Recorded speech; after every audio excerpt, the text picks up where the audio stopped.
Ah, there you are. Let's make some dinner. I bet everybody's hungry at your place. So, burgers.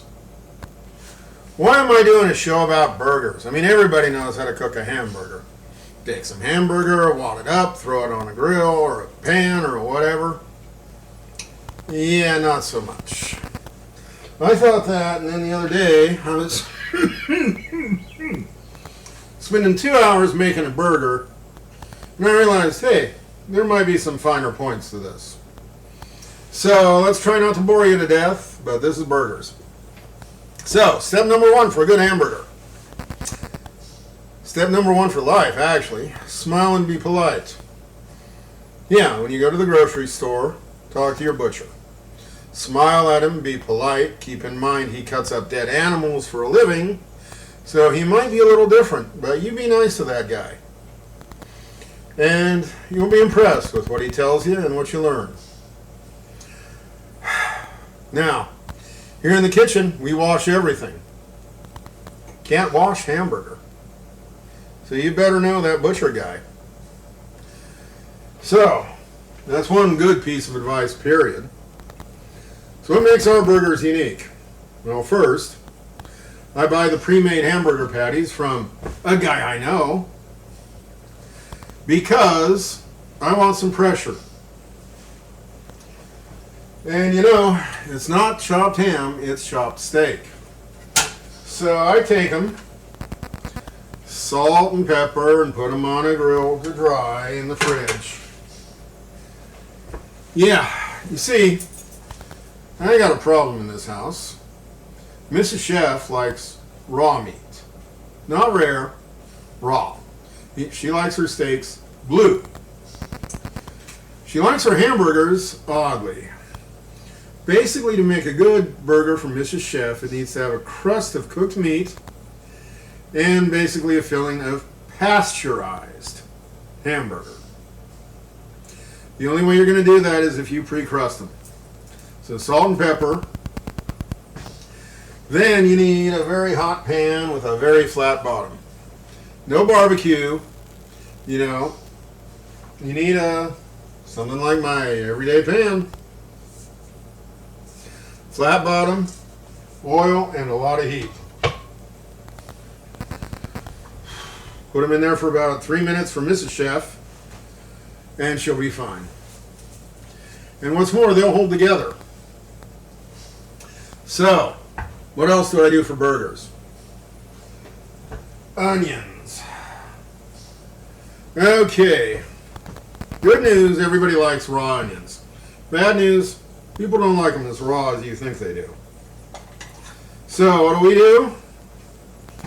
We take the onions, cut them nice and thin, salt, oil, vinegar. Let them sit.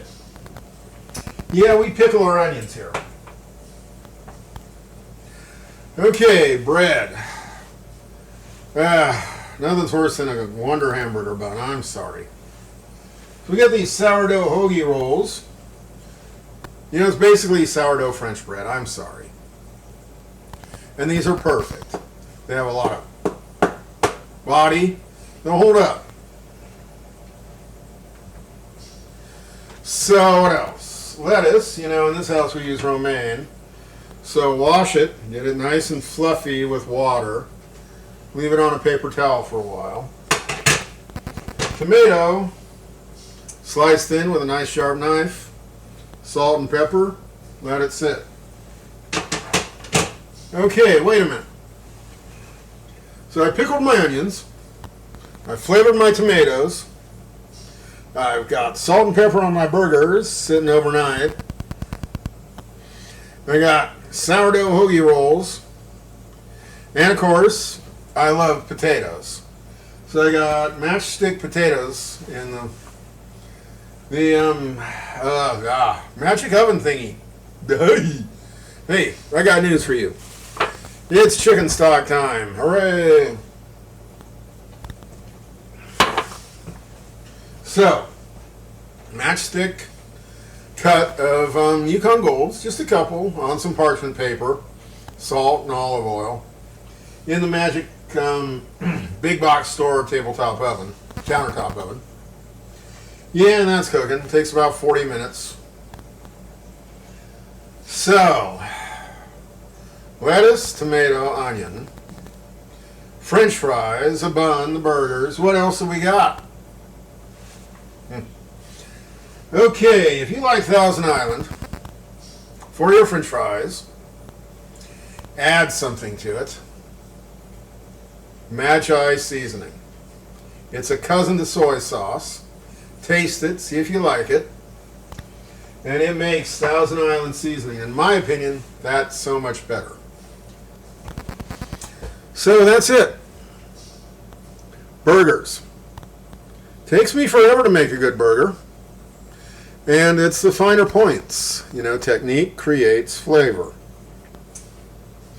What can you do with a good hamburger steak? Anything. Don't be afraid to look up that Julia Child thing where she uses bone marrow to make a gravy for hamburger steak stuffed with onions. Oh, that's good. But the thing is, treat your hamburger with respect.